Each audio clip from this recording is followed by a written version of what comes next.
Hello and Jai Hind student. Let's begin an important topic, direct speech to indirect speech. हाँ, direct speech का मतलब क्या है? अरे वो स्पीच जिसमें एक्चुअल वर्ड्स स्पोकन बोले जाते हैं. हाँ, मैंने इस इशारे से ऐसा बोला ताकि आपको याद रहे कि इसमें कोटेड वर्ड्स होते हैं. जिसने जो बोला एज इट इज आपने क्या कर दिया, कॉपी करके बता दिया. हाँ, वो हो गया डायरेक्ट स्पीच. और अगर आपने उसको अपने तरीके से किसी को बताया, हाँ, उसको रिपोर्ट कर दिया. अरे भाई, रिपोर्टर क्या करते हैं? हाँ, इसीलिए इसका नाम है रिपोर्टेड स्पीच, इनडायरेक्ट स्पीच. जब आप किसी को क्या करते हो, यही स्पीच सुनाते हो जो किसी दूसरे ने कही थी, वो बन जाती है इनडायरेक्ट स्पीच. तो ट्रांसफॉर्मेशन ऑफ सेंटेंसेस टॉपिक के अंदर ये भी एक पार्ट है जिसमें डायरेक्ट टू इनडायरेक्ट स्पीच को या वाइस वर्सा इनडायरेक्ट को डायरेक्ट स्पीच में कन्वर्ट करने के लिए आपके लिए आता है. ये बेसिक ग्रामर का पार्ट है आपके, और ये आपको हमेशा आना. हाँ, this will improve your enhance your grammatical skills. चलिए स्टार्ट करते हैं कुछ एग्जाम्पल के साथ.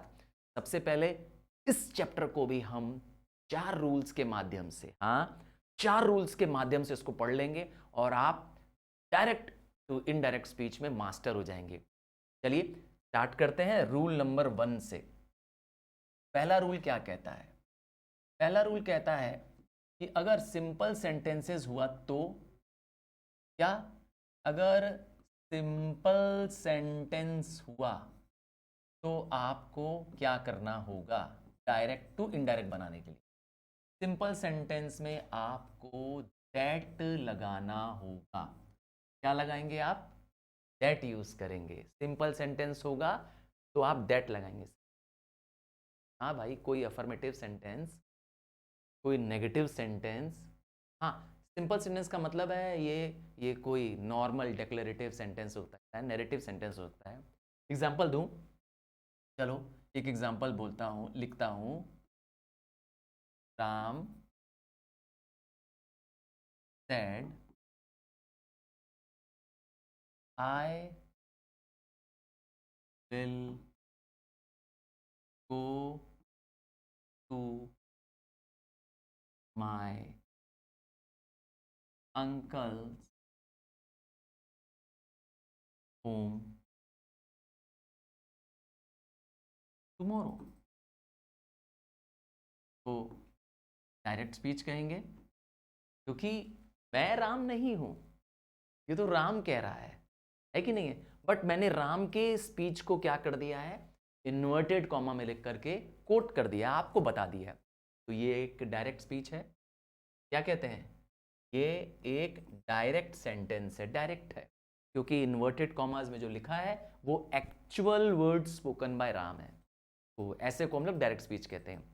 अब इसको करने से पहले एक रूल बता दूं कि इसमें जब आप इनडायरेक्ट में कन्वर्ट करेंगे तो usually first form of the verb, हाँ, first form, sorry, usually first form of the pronoun को आप थर्ड फॉर्म में change, second form of the pronoun को भी थर्ड फॉर्म में चेंज कर. मतलब आपको क्या ध्यान देना है? आपको ध्यान देना है कि आपका आई बी तो हम कहते हैं फर्स्ट फॉर्म या फर्स्ट पर्सन. फर्स्ट फॉर्म अच्छा वर्ड नहीं होगा, फर्स्ट पर्सन वर्ड होगा प्रॉपर.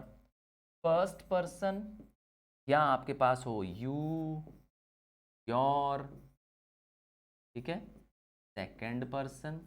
आपको इन दोनों को, फर्स्ट और सेकंड पर्सन को चेंज करना होता है थर्ड पर्सन. थर्ड पर्सन में क्या आता है? थर्ड पर्सन में आता है टी, दे, हाँ, टी, टी, दे, इट, इस रूप में चेंज करना है.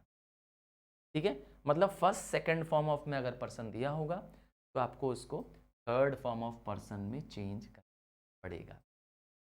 अब बात करें इसकी, तो इसमें राम सेड से पता चल रहा है कि ये एक पास्ट टेंस में कहा गया सेंटेंस है, सेड वर्ड लिखा है.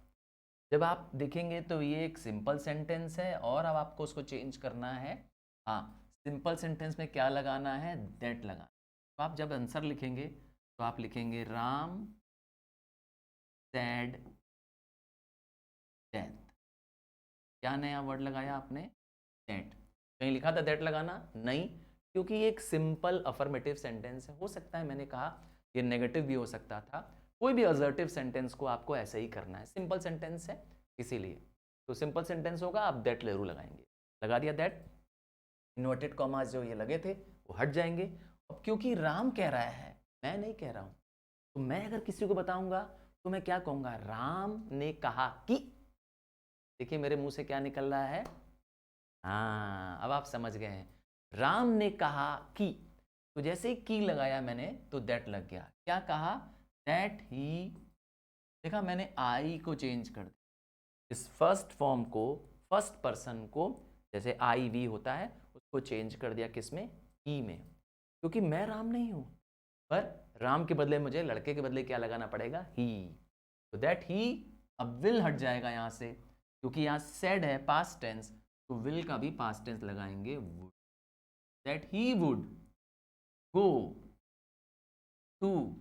अब मेरे अंकल के पास नहीं जाएगा, माय के पास नहीं जाएगा। माय तो फर्स्ट टर्म है, फर्स्ट पर्सन है, मुझे लगाना है थर्ड पर्सन, है ना? मुझे चेंज करना है इसको थर्ड पर्सन में, तो हो जाएगा his. That he would go to his uncle's house या होम, जो दिया हुआ है सेम वर्ड लिखिए, होम दिया होम लिखिए। अब टुमारो हट जाएगा यहाँ पर। हाँ, टुमारो के बदले आ जाएगा द डे आफ्टर। क्या आ जाएगा? The day after. हाँ, आपको अगर येस्टरडे दिया रहेगा तो अगेन द डे बिफोर कर दे, ठीक है? और टू डे दिखा रहेगा तो दैट डे लिखेंगे। ध्यान देंगे तीनों वर्ड को। मैंने क्या बोला? दिस लिखा होता तो वहां पे दैट लिखे होते, नाउ लिखा होता तो वहां पे देन लिखते। हाँ, इन वर्ड्स को चेंज करना भी आपको आना चाहिए, ठीक है? जैसे टुमारो लिखा था तो आपने लिख दिया द डे आफ्टर। इसी जगह मैंने कहा नाउ लिखा होता तो आप देन लिखते। ध्यान देंगे, ये है आपका पहला रूल, जिसमें आपने सिंपल सेंटेंस को दैट लगा करके चेंज कर दिया। रूल को, इसको भी याद रखना पड़ेगा आपको, है ना? मैंने जो और चेंजेस बताए मैं आपके लिए वहां पर लिखते जा रहा हूं। क्या मैंने बताया और क्या चेंज करना पड़ेगा? आपको चेंज करना पड़ेगा, नाउ लिखा होगा तो आप उसके बदले एन लगा देंगे। टू डे लिखा होगा तो आप लिखेंगे दैट डे। जी, टू डे के बदले दैट डे। और अगर मैंने कहा येस्टरडे लिखा होगा तो आप लिखेंगे the day before. The day, ध्यान देंगे। और अगर टुमारो लिखा होगा तो आने वाला कल है, तो आप उसके क्या लिखेंगे? The day after. क्या लिखेंगे? The day after. यस्टरडे को डे बिफोर, इसके लिए डे आफ्टर, ठीक है? दिस लिखा रहेगा तो उसको दैट में कन्वर्ट कर देंगे। ध्यान देंगे इस कॉमन चेंजेस को। आइए अब आपको ले चलते हैं। पहला रूल मैंने बता दिया। पहला रूल आपने देखा, पहला रूल आपने ये देखा कि अगर सेंटेंस सिंपल सेंटेंस है, सिंपल सेंटेंस है मतलब आपको वो अफर्मेटिव सेंटेंस, असर्टिव सेंटेंस है, डेक्लरेटिव सेंटेंस है, हाँ नेगेटिव सेंटेंस भी अलाउड है, तो आप सिंपली उसको ऐसे ही करेंगे, ठीक है? आपको इस वर्ब से पहचानना है। आपने सेड से पहचान लिया। अगर से लिखा होता तो मैं प्रेजेंट टेंस में ही रखता। यहाँ लिखा होता राम सेज, तो सेज से आप पहचान जाते कि प्रेजेंट टेंस में, तो मैं आगे भी टेंस को क्या करता? प्रेजेंट में ही रखता। चलो अब आते हैं रूल नंबर 2 पर। चलिए तैयार हो जाइए रूल नंबर 2 की ओर। रूल नंबर 2 को फटाफट देखते हैं। तो रूल नंबर 2 क्या है? इसमें रूल नंबर 2 को थोड़ा ध्यान से देखिए। तो रूल नंबर 2 में बताया गया है कि अगर कोई डायरेक्ट सेंटेंस है और उस डायरेक्ट सेंटेंस में कहीं WH क्वेश्चन, आइए देखें। तो इफ देयर इज इंट्रोगेटिव, क्या बोलते हैं इसको? इंट्रोगेटिव। हम क्वेश्चन पूछते हैं, इंट्रोगेटिव सेंटेंस। और वो इंट्रोगेटिव सेंटेंस किससे बना हुआ है? Using WH। हाँ, WH का मतलब होता है, WH का मतलब होता है जो वाई से बना हो, व्हाट से बना हो, हाँ भाई, इवन हाउ से बना हो, व्हेन से बना हो। आप समझ गए? तब में क्वेश्चन मार्क होगा। तब आप क्या करेंगे? तब कोई नया वर्ड नहीं लगा। No, no new word is add. कोई नया वर्ड नहीं ऐड करेंगे। ओनली क्या करेंगे? ओनली वर्ब का प्लेस चेंज करें। Only place of the verb change. क्या लिखा है? Only verb place change. Sir इसका आइए आपको इसको करके दिखाते हैं, तब आपको इसका मतलब समझ में आएगा। रूल नंबर 2 को आपको सामने से देखना पड़ेगा। रूल नंबर 2, आइए रूल नंबर 2 का एक एग्जाम्पल। लिखा है राम सेड, सेड नहीं, राम राम आस्क्ड मीरा। चलिए, सर राम ने किससे पूछा? मीरा से पूछा। तब आप क्या करें? आइए, क्या पूछा? Where do you live? आ गया इंट्रोगेटिव। हाँ, इंट्रोगेटिव है, क्वेश्चन मार्क लगा है, पहचान है इंट्रोगेटिव की। और क्वेश्चन भी कौन सा है? WH का क्वेश्चन है ना। WH का क्वेश्चन क्या लगा दिया? वेयर लगा दिया। मैंने बताया वेयर से हो सकता है, व्हाट से हो सकता है, हाँ, वेयर से हो सकता है, व्हाट से हो सकता है, वाई से हो सकता है। समझ गए? आपको इसमें क्वेश्चन मार्क से पहचान जाएंगे कि इंट्रोगेटिव है। और WH इंट्रोगेटिव है, तो आपको क्या करना है? कोई नया वर्ड ऐड करना है? जवाब है नहीं। कोई भी नो न्यू वर्ड ऐड करना है, डायरेक्ट में चेंज, इनडायरेक्ट में चेंज करते। बस आपको ध्यान देना है, वर्ब की पोजीशन, वर्ब की प्लेस चेंज हो जाती है। इसमें जो डू वर्ड है ना, ये हेल्पिंग वर्ब है। इस हेल्पिंग वर्ब को यहाँ से उड़ा देंगे। चलिए आइए कैसे उड़ाएंगे देखते हैं। तो इसका अगर मुझे इनडायरेक्ट बनाना है, हाँ ये डायरेक्ट है, ये तो अब क्लियर हो गया। आइए इसको इनडायरेक्ट बनाते हैं। इनडायरेक्ट बनाते हैं और लिखते हैं राम आस्क्ड, हो सकता है इसके बदले वांटेड टू नो लिखा हो, इंक्वायर्ड वर्ड लिखा हो, डजंट मेक अ डिफरेंस। ठीक है, राम आस्क्ड मीरा, क्योंकि इस बार क्वेश्चन मीरा से है। राम ने मीरा से पूछा, मैं नहीं पूछ रहा हूं, राम पूछ रहा है। तो राम ने मीरा से कहा या राम ने मीरा से पूछा कि, तो अब की तो लगाते नहीं है इसमें, दैट तो लगाते नहीं है, बट यहाँ पे क्या हो जाएगा? ये W छोटा हो जाएगा। यहाँ पे कैपिटल था क्योंकि इन्वर्टेड कॉमा था। अब यहाँ पे देखिए W छोटा हो गया, वेयर, और ये डू गायब हो जाएगा। अब यहाँ पे हो जाएगा वेयर शी लिव्ड। आपने देखा वर्ब की पोजीशन आपने चेंज कर दी, डू को गायब कर दिया। हाँ, क्योंकि इसकी जरूरत नहीं है, तो डू होगा, डज होगा, डिड होगा। डू डज डिड, ये हेल्पिंग वर्ब्स होते हैं, आपको इनको रिमूव कर देना है, की पोजीशन हटा देनी है। हाँ, और कोई हेल्पिंग वर्ब होगा जैसे इज होगा, आर होगा, एम होगा, उनको आप नहीं हटाएंगे, बल्कि उनकी पोजीशन पीछे ले जाएंगे। जैसे वेयर कैन यू लिव, बोल दे रहा हूँ, कैन होता नहीं है, वेयर कैन यू लिव अगर होता तो हो जाता where she live, she could live. समझ गए ना? अगर होता, मैं बोल दे रहा हूँ, तो आपका जवाब फिलहाल हो जाएगा वेयर शी लिव्ड। लिव्ड क्यों आया? समझ गए, क्योंकि यहाँ पर पास्ट टेंस है, आस्क्ड है। समझ गए ना? यू क्यों आया? क्योंकि यू सेकंड पर्सन है, आपको उसको थर्ड पर्सन में कन्वर्ट करना है। और किससे बात हो रही है? मीरा से बात हो रही है, लड़की है। क्लियर है? रूल नंबर 2 क्लियर हो गया। आइए रूल नंबर 3 पे ले चलते हैं। रूल नंबर 3 में देखेंगे आप, कि अब रूल बदल गया है। रूल नंबर 3 में है कि अगर सेंटेंस इंट्रोगेटिव तो है, हाँ, if sentence is interrogative but without using W, sentence is interrogative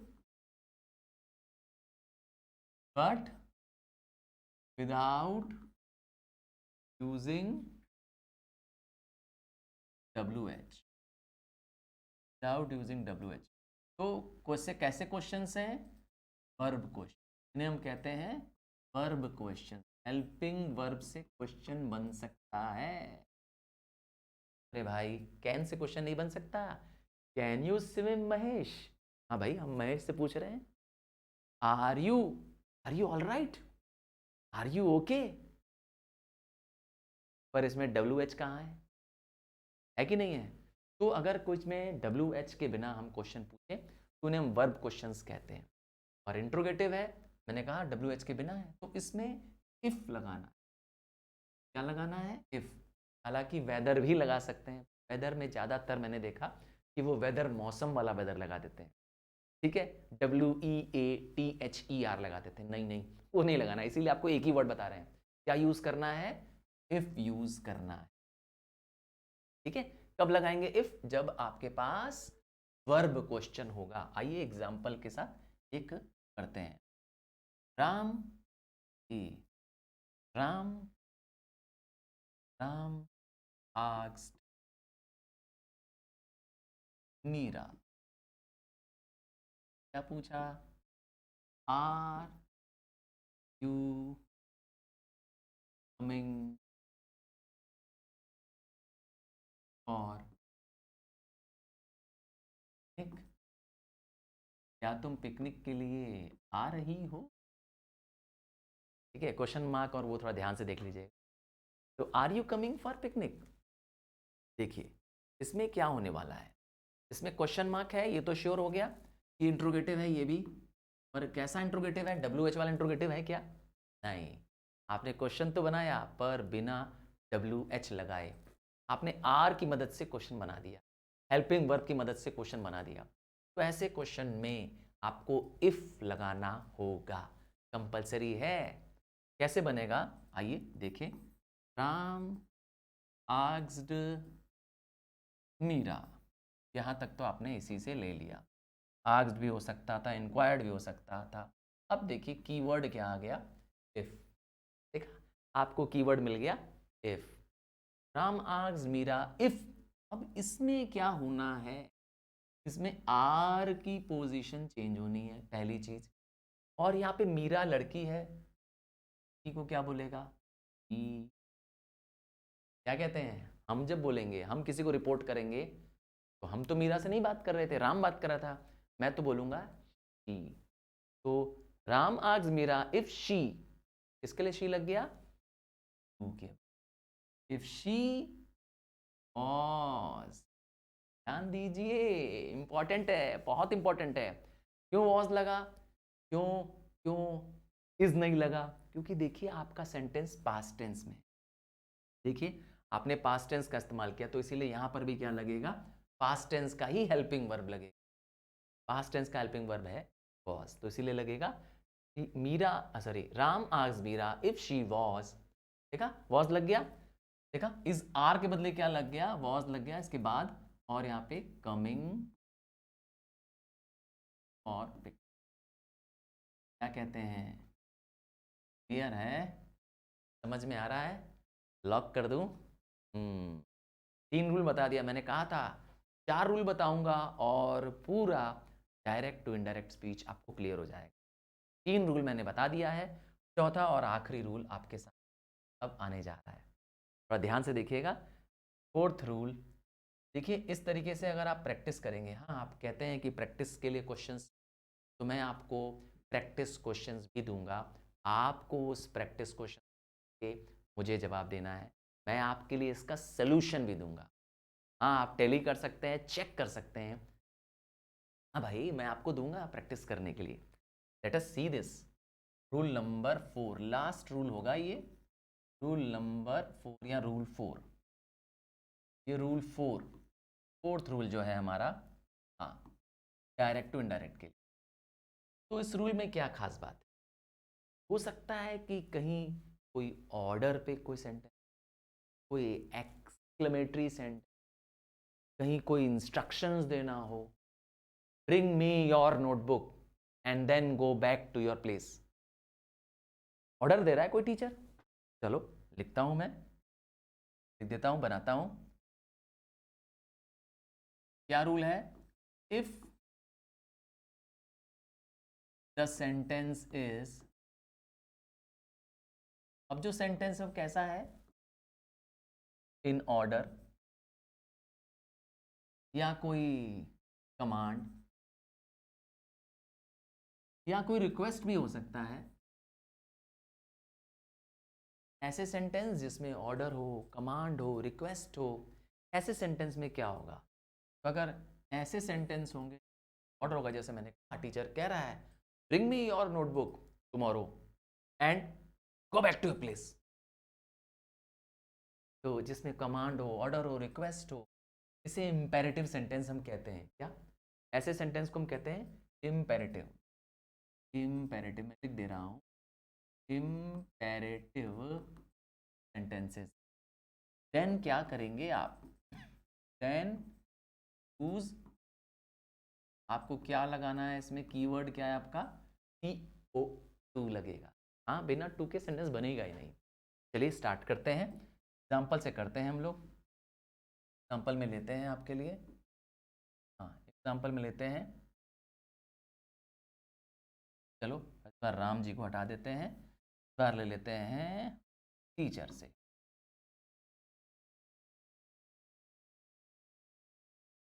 चलो मैं सेंटेंस बना रहा हूँ, एक और सेंटेंस। हाँ, submit your books tomorrow, inverted comma, head, head, क्या कहते हो? क्या लिखा है? ऑर्डर लिखा है, submit your notebooks tomorrow. Command लिखा हो सकता है प्लीज लिखा हो, please bring me a glass of water. Please लिखा है तो प्लीज तो हट जाएगा, पर ये पता चल रहा है कि वो सेंटेंस रिक्वेस्ट के फॉर्म में। कमांड हो, ऑर्डर हो, किसी का इंस्ट्रक्शन हो, तो ये करो, वो मत करो, ऐसा करो, वैसा करो, तो उसमें आप क्या लगाएंगे? टू लगाएंगे, क्योंकि इंपेरेटिव सेंटेंस है तो इंपेरेटिव में टू लगाएंगे। देखिए कैसे स्टार्ट करेंगे। टीचर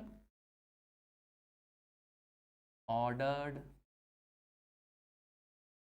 हाँ ये जो है टीचर ऑर्डर कर रहा है ना, द टीचर ऑर्डर्ड, क्या ऑर्डर दे रहा है? द टीचर ऑर्डर्ड टू, क्या लगाना है? देखिए कीवर्ड टू। अब इसमें बता नहीं रहा है किसको बता रहा है, यहाँ क्लियर नहीं कर रहा है सेंटेंस किसके लिए है। अगर लिखा होता है यहाँ स्टूडेंट्स के लिए, हम लिखते हैं टीचर ऑर्डर्ड टू स्टूडेंट्स। तो टीचर ऑर्डर्ड टू सबमिट। अब यहाँ पे योर किसके लिए? बच्चों के लिए है, to submit their, submit their notebook.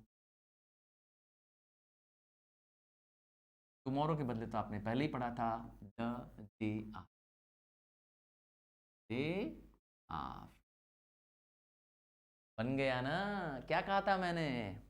आपको सच में ऐसा फील दिला दूंगा कि आपको कहीं भी कुछ भी ग्रामर में याद करने की जरूरत नहीं। आपको ढेर सारे प्रैक्टिसेस के क्वेश्चंस रहेंगे, आप स्वयं प्रैक्टिस करिएगा। हाँ, प्रैक्टिस के क्वेश्चंस आपको जरूर मिल जाएंगे। हाँ, मैं आपको स्पेसिफिकली प्रैक्टिस के क्वेश्चंस दे रहा हूँ, ठीक है, इसी के साथ दे रहा हूँ, क्योंकि जब आपको उसके प्रैक्टिस के क्वेश्चंस रहेंगे, आंसर्स रहेंगे, तब आप ये चारों रूल लगा करके अपने प्रैक्टिस के साथ ग्रामर को और बेटर और अच्छा कर पाएंगे। क्योंकि इंग्लिश ग्रामर कोई एक दिन का खाने का केक नहीं है कि आज आपने खाया और आप आज आज आप तृप्त हो जाएंगे। It is a slow and gradual process. धीरे धीरे आप क्या करेंगे, रीड्स करिए। हाँ, try reading English stories, English books read करा करिए, इंग्लिश मैगजीन रीड करिए। और सबसे अच्छा तरीका तो ये भी रहेगा कि घर में इंग्लिश अगर न्यूज़ आती है, हाँ ऑनलाइन आपके पास अवेलेबल है, मुझे मालूम है आपके घर में जो चैनल्स आ रहे हैं उनमें आप यूज़ करिए। न्यूज़ आ रही है इंग्लिश वाली, प्लीज़ वो आधी घंटे की, हाँ, न्यूज़ सुनने पे, वर्ड्स को सुनने पे, वर्ड्स के वोकैब्स को आप अपने ब्रेन में फिट करते जाएँगे। आपकी लैंग्वेज, सच बता रहा हूँ, कमाल की हो जाएगी। आपको ऐसा कुछ दिन बाद पता चलेगा, आपके फ्लो में जो आपके सेंटेंस में जो फ्लो बनेगा, वो रियली ऑसम होगा। चलिए, आपको ढेर सारे और वीडियोज़ मिलने वाले हैं। हाँ, एक्सक्लूसिव कंटेंट है, कहीं और किसी जगह पर भी ये कंटेंट नहीं मिलने वाला है। मैंने आपके लिए ही इसको बनाया है। हाँ, ये रिसर्च्ड कंटेंट है, सिंपलेस्ट फॉर्म में आपके इंग्लिश ग्रामर को, इंग्लिश सब्जेक्ट को कवर करता है। किसी जगह पे आप ये चाहेंगे भी, खोजेंगे भी, तो आपको ये कंटेंट नहीं मिलेगा।